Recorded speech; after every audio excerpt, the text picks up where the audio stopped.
What if I told you that some of the most powerful healing plants on earth, the ones your grandmother swore by, could actually send you to the hospital if you use them wrong? Last summer, my neighbor Mrs. Henderson walked over to my garden fence looking confused. She stared at my front yard, which looked like an absolute mess. Dandelions everywhere, plantain growing through the cracks. What she thought was neglect was actually my pharmacy.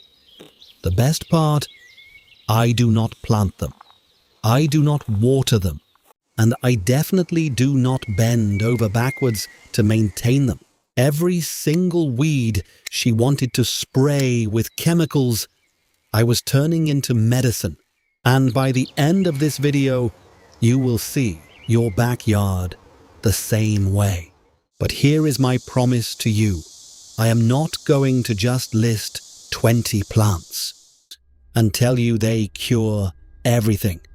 That is irresponsible. Instead, for every single plant today, I will tell you exactly what it does, the science behind it, and the one thing you need to watch out for, because God put these plants in the ground for a reason. But He also gave us the wisdom to use them safely. If that sounds like your kind of channel, hit subscribe. Now, pay close attention to number 15 on this list.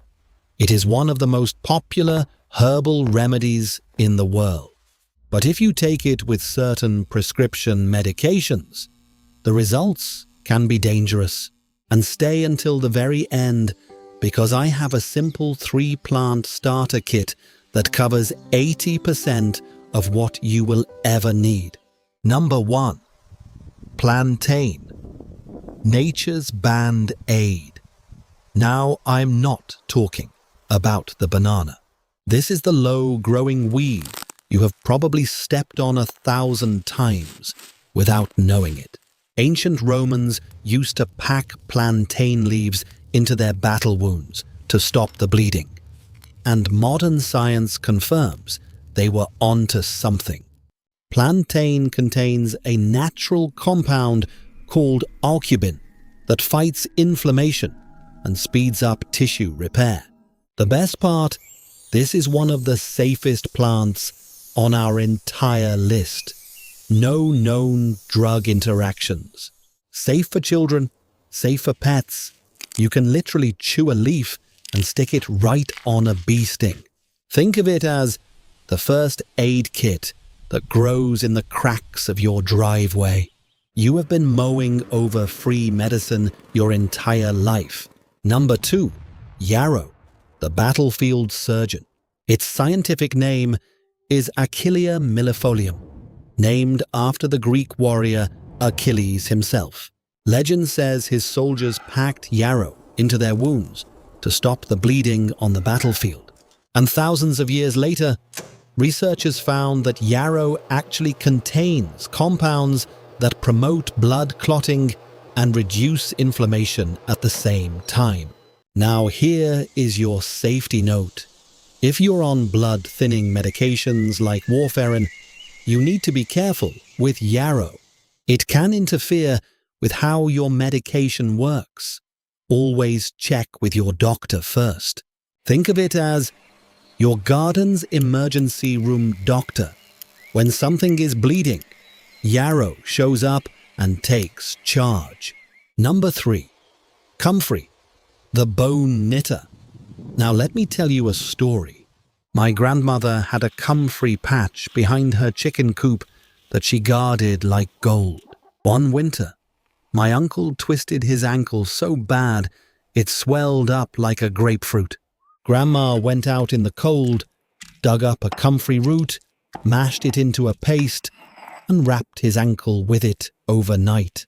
By morning, the swelling was down by half. She called it knit bone, and she was not the only one. Now, digging up roots can be hard on the knees, but thankfully, the large fuzzy leaves contain similar properties and are right at waist level. so you do not have to break your back to use this plant. Medieval healers called it exactly the same thing, knit bone. Modern science discovered that comfrey contains allantoin, which accelerates cell growth and tissue repair at a remarkable rate.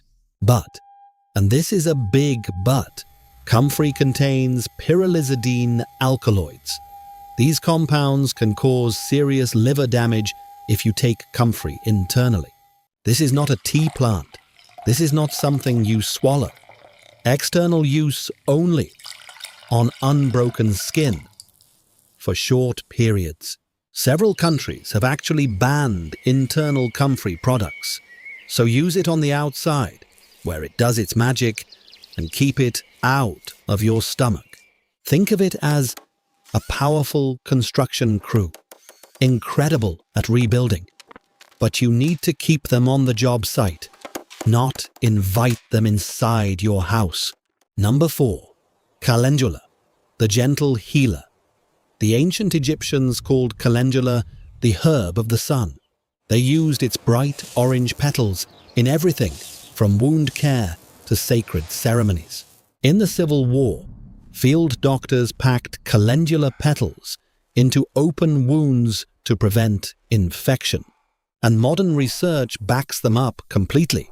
Calendula has powerful anti-inflammatory and antimicrobial properties that help wounds heal faster and cleaner.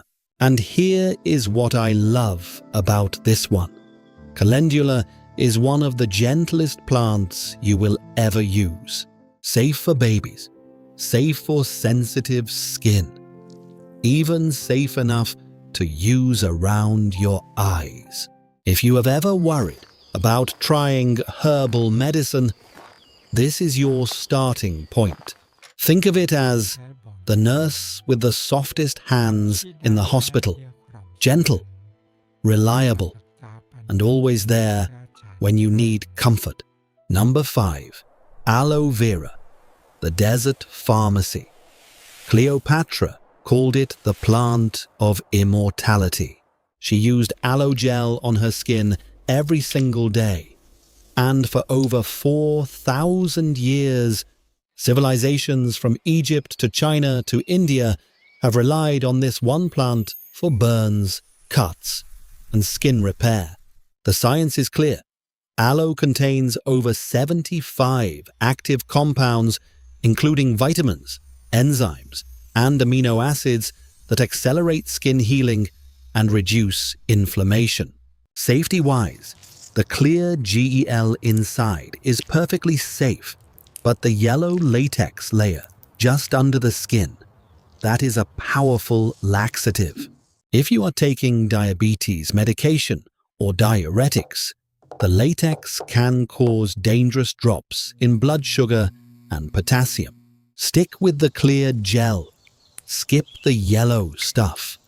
Think of it as a fire extinguisher you can grow on your kitchen windowsill.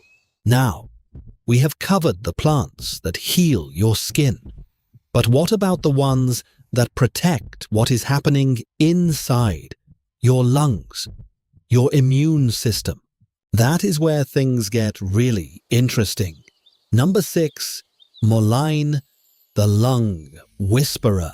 Native Americans have been using dried mullein leaves for hundreds of years, specifically to open the airways during respiratory illness.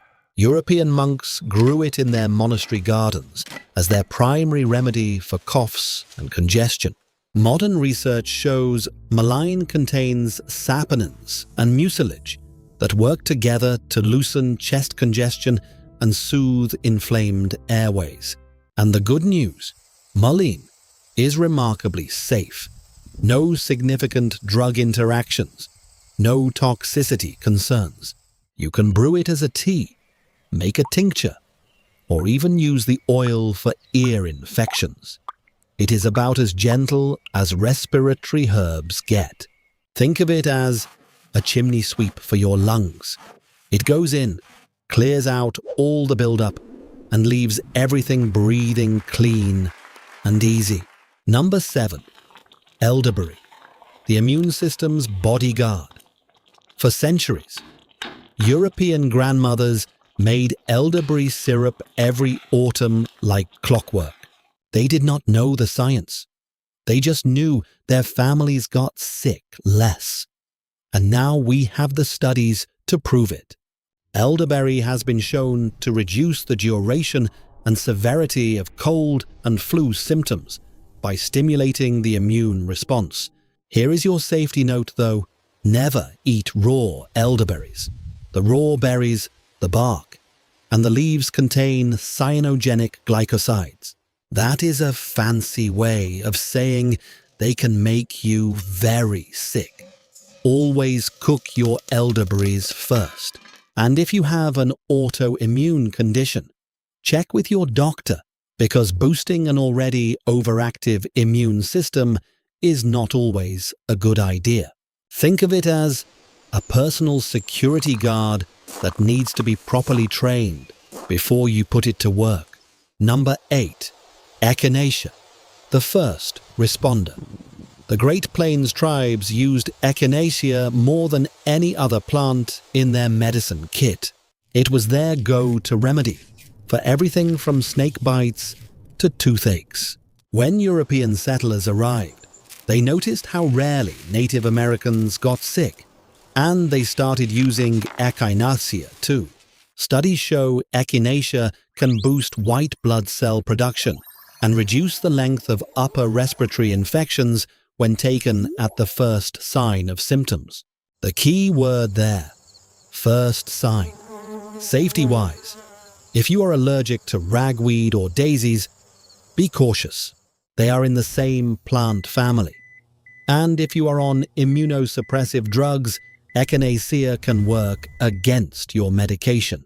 Think of it as the firefighter who is most effective when called in the first 5 minutes, not after the house has burned down. Number 9. Peppermint, the cool operator. Ancient Greeks and Romans scattered peppermint on their banquet tables because they believed it calmed the stomach. Turns out, they were absolutely right. The menthol in peppermint relaxes the smooth muscles of your digestive tract, which is why peppermint tea after a big meal works so well. But peppermint does double duty. Inhaling peppermint oil can open airways and ease headache tension. It is one of the most versatile plants on this list. One caution though: if you have acid reflux or GERD, peppermint can actually make it worse. That same muscle relaxation that helps digestion also relaxes the valve between your stomach and esophagus. So if you struggle with heartburn, this one might not be your friend. Think of it as a cool breeze on a hot summer day. Refreshing, soothing. But too much cold air and you might catch a chill. Number 10. Ginger, the fire starter. Chinese medicine has used ginger for over 5,000 years. Ancient sailors carried dried ginger root on every voyage to fight seasickness. And your grandmother probably gave you ginger ale when you had a stomachache as a kid. The science is strong. Ginger contains gingerols and shogaols that reduce inflammation, ease nausea, and improve circulation. Some studies even suggest it is as effective as certain anti-nausea medications. Your safety note: ginger is a natural blood thinner. If you are taking blood-thinning medications like warfarin or aspirin, large amounts of ginger can increase your bleeding risk. A little ginger tea is fine, but concentrated ginger supplements need caution. Think of it as the spark plug in an engine. It fires everything up, gets your system running, and keeps things moving. So far, we have healed the skin and protected the lungs, but there is a whole other battlefield most people ignore, the one inside your mind. And number 15. Well, That one might shock you. Number 11. Chamomile, the bedtime storyteller. The ancient Egyptians dedicated chamomile to their sun god Ra. Roman soldiers bathed in chamomile water after battle to calm their nerves. And Peter Rabbit's mother, she gave him chamomile tea after his terrifying adventure in Mr. McGregor's garden. Even in fiction, everyone knows what chamomile does. Science confirms it. Chamomile contains apigenin, a compound that binds to receptors in your brain and produces a mild sedative effect. Multiple studies show it can reduce anxiety and improve sleep quality. And here is the beautiful part. Chamomile is one of the safest herbs in existence. Safe for children, safe for the elderly, safe for daily use. The only caution is if you're allergic to ragweed. Same family. Think of it as a warm blanket and a bedtime story, all wrapped up in one tiny flower. Number 12. Lavender, the stress eraser. The word lavender comes from the Latin word lava, meaning to wash. Romans added it to their baths to wash away the stress of the day. Medieval Europeans scattered it on floors to purify the air during the plague. Modern research shows lavender is not just pleasant, it is genuinely medicinal. Inhaling lavender essential oil has been proven to reduce cortisol levels, lower heart rate, and decrease anxiety scores in clinical trials. Safety-wise, lavender is very safe when used aromatically or topically. But be careful with lavender essential oil around young boys before puberty. Some studies suggest it may have mild hormonal effects. And never ingest essential oils without professional guidance. Think of it as a reset button for your nervous system. One deep breath, and the chaos of the day starts to fade. Now, we are halfway through this list, and I have a question for you. So far, are you Team Plantain, Team Comfrey, or Team Elderberry? You do not even have to type the whole word. Just drop a 1 for Plantain, a 2 for Comfrey, or a 3 for Elderberry in the comments. I genuinely want to know which plant has surprised you the most. And if you are learning things your doctor never told you, share this video with someone who needs it. Number 13. Lemon balm, the happy herb. In the Middle Ages, Carmelite nuns created a famous healing water called Carmelite water, and the star ingredient was lemon balm. They used it for everything from headaches to heartbreak. King Charles V of France drank lemon balm tea every single day and lived to be quite old for his era. Studies show lemon balm contains rosmarinic acid, which has both calming and cognitive boosting effects. It can reduce anxiety while actually improving focus and memory. That is a rare combination. Safety-wise, lemon balm can interfere with thyroid medications. If you are taking levothyroxine or similar drugs, check with your doctor before using lemon balm regularly. Think of it as that friend who calms you down and helps you think clearly at the same time. The best kind of friend to have. Number 14. Valerian, nature's sleeping pill. Hippocrates, the father of modern medicine, prescribed valerian for insomnia over 2,000 years ago. During World War II, the British government distributed valerian to citizens to calm their nerves during the Blitz bombings. That is how trusted this plant was. The science shows valerian increases GABA levels in the brain, the same neurotransmitter that anti-anxiety medications like benzodiazepines target, except Valerian does it gently, without the addiction risk. Here is the important part. Do not combine Valerian with prescription sleep aids or anti-anxiety medications. Doubling up on GABA enhancement can cause excessive drowsiness and dangerously slowed breathing. Pick one or the other, not both. Think of it as a gentle lullaby versus a knockout punch. Both put you to sleep, but only one lets you wake up feeling refreshed. And here it is, number 15, the one I warned you about at the very beginning. Number 15, St. John's Wort, the sunshine impersonator. For centuries, European healers used this bright yellow flower to treat melancholy, what we now call depression. Medieval Christians believed it had the power to ward off evil spirits, and modern science has actually validated some of these claims. Studies show St. John's Wort can be as effective as certain prescription antidepressants for mild to moderate depression. But here is where it gets dangerous. St. John's Wort interacts with more medications than almost any other herb in existence. Birth control pills, blood thinners, heart medications, HIV drugs, organ transplant medications, even some cancer treatments. St. John's Wort can make these drugs less effective, sometimes dangerously so.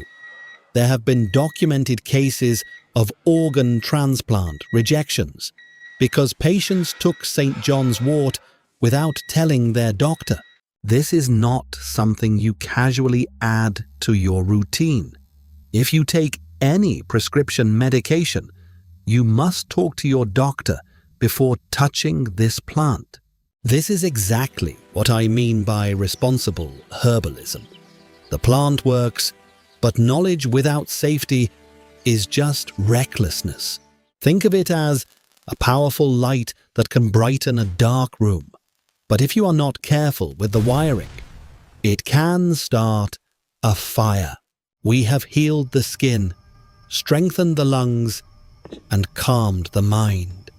Now, the final 5. These are the wild cards. And one of them, the FDA actually banned. Number 16, Dandelion, the backyard doctor. Remember Mrs. Henderson, my neighbor, who thought my yard was a mess? Well, those dandelions she wanted to poison. Native Americans and traditional Chinese healers have been using them as medicine for thousands of years. Every part of the dandelion is useful. The roots, the leaves, even the flowers. Science shows dandelion is rich in vitamins A, C, and K, and contains compounds that support liver function and act as a natural diuretic. Safety note: if you are on lithium or certain antibiotics called quinolones, dandelion's diuretic effect can increase the concentration of these drugs in your body to potentially dangerous levels. And please, only harvest dandelions from areas that have not been sprayed with chemicals. Think of it as the Swiss Army knife of your garden. Small, overlooked, but useful in almost every situation. Number 17, turmeric, the golden warrior. In Ayurvedic medicine, turmeric has been called the golden spice of life for over 4,000 years. Indian brides still apply turmeric paste to their skin before their wedding as a blessing of health and beauty. The active compound curcumin has been the subject of over 13,000 published studies. It is one of the most researched natural anti-inflammatories on the planet. The catch: your body absorbs very little curcumin on its own. Pair it with black pepper, and absorption increases by 2,000%. Safety caution. Turmeric can thin the blood and stimulate bile production. If you're on blood thinners or have gallbladder problems, use turmeric in moderation. Cooking amounts are fine, but concentrated supplements need supervision. Think of it as liquid gold that fights inflammation from the inside out. Number 18. Rosemary, the memory keeper. In ancient Greece, students wore rosemary wreaths during exams because they believed it improved memory. Shakespeare wrote about it. Ophelia says, "There is rosemary. That is for remembrance." And at funerals in many cultures, mourners still carry rosemary sprigs to remember the departed. Modern neuroscience has confirmed what the Greeks suspected. The compound carnosic acid in rosemary protects the brain from free radical damage. Studies show even just smelling rosemary can improve memory recall by up to 75%. Safety-wise, rosemary is very safe in culinary amounts, but concentrated rosemary oil or supplements can raise blood pressure and should be avoided if you have epilepsy or are pregnant. Think of it as a filing cabinet for your brain. It helps you store memories and, more importantly, helps you find them again. Number 19. Sassafras, the controversial one. Native Americans considered sassafras one of their most important healing plants. They used the root bark for fevers, the leaves for wounds, and brewed the roots into a tea that became the original recipe for root beer. For 300 years, sassafras was one of the most traded commodities from the New World to Europe. Then in 1960, the FDA banned sassafras oil from food products. Why? The compound saffrole was found to cause liver cancer in laboratory rats at very high doses. And this is where it gets complicated. The doses used in those studies were hundreds of times higher than what you would get from a cup of tea. Some herbalists argue the ban was excessive. Others say better safe than sorry. I'm going to give you the honest truth and let you decide. That is what responsible herbalism looks like.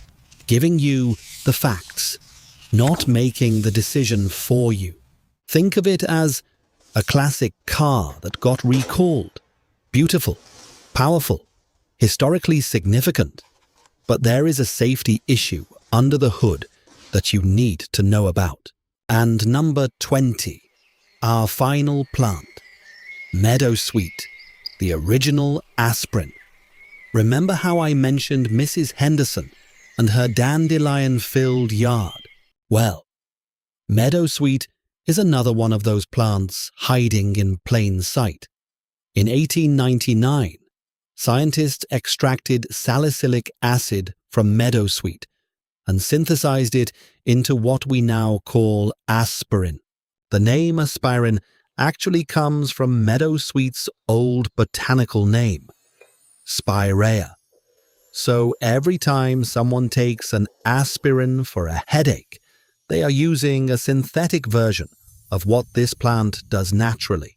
Safety-wise, if you're allergic to aspirin, avoid Meadowsweet completely. Same compound, same reaction. And like aspirin, it can thin the blood. So the same cautions apply for blood-thinning medications. Think of it as the grandmother that an entire pharmaceutical empire was built upon. They changed the name, put it in a bottle, but the wisdom started right here, in a meadow. Now, I just gave you 20 incredible plants, and I know what you are thinking. That is a lot to remember. So let me make this simple. If you are just starting out, you only need 3. Number 1, Plantain, for cuts, stings, and skin irritation. Number 2, Mullein, for coughs, congestion, and respiratory support, safe and gentle. Number 3, Calendula, for wounds, inflammation, and everyday healing, safe for everyone. These 3 plants cover about 80% of the everyday health needs most families encounter. Start with these 3, master them, then expand from there. God put these plants in the ground for a reason. Long before there were pharmacies, there were gardens. Long before there were prescriptions, there were grandmothers who knew exactly which leaf to pick. That knowledge is not lost. It has just been forgotten. And today, you started remembering. So now I need to know which plant surprised you the most today. Type 1 for Plantain, 2 for Comfrey, or 3 for Calendula in the comments below. I read every single comment. And if you believe that real healing starts in the garden, not just the pharmacy, then you are in the right place. Hit subscribe, turn on notifications, because next week we are going even deeper. Until then, stay rooted, stay safe, and remember, the best medicine might already be growing in your backyard.